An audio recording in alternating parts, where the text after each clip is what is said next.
I've taken the fairings off because today we're going to be installing the radiator guard, the cheap Chinese radiator guard that I got off of AliExpress. It looks every bit as good as any other radiator guard that I've ever bought from Evotech or wherever.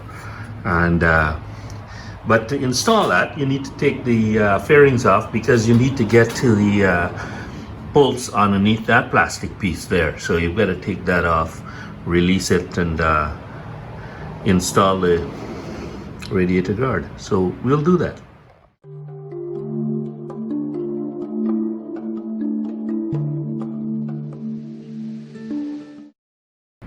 First we remove this screw, then we remove this screw. This is a quick fastener actually, and then just pull this back and it should reveal the bracket that we've got to remove.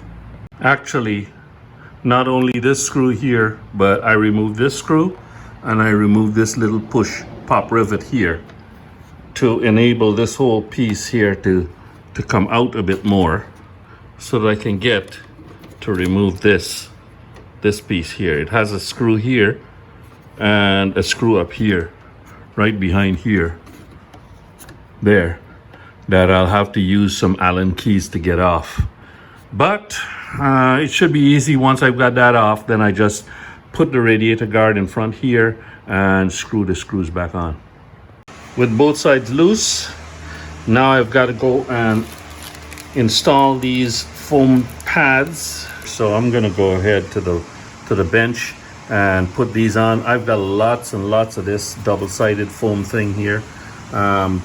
Put it on, I'll probably put it on all the way around, and that'll give a really nice fit to the edges of the radiator. After cleaning the radiator guard with alcohol and sticking this thing down, it's all neatly stuck down to the sides, and I tell you, it's glued on really nicely because of the clean surface.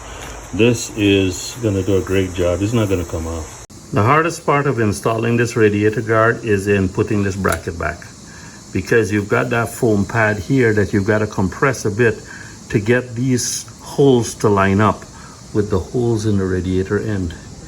But if you squeeze it like this with your fingers, you'll get the holes lined up. One tip also is you do both sides, but don't tighten them up tightly, because then you want to push this down, make sure it fits well, fits properly, and then you snug up those two screws on either side.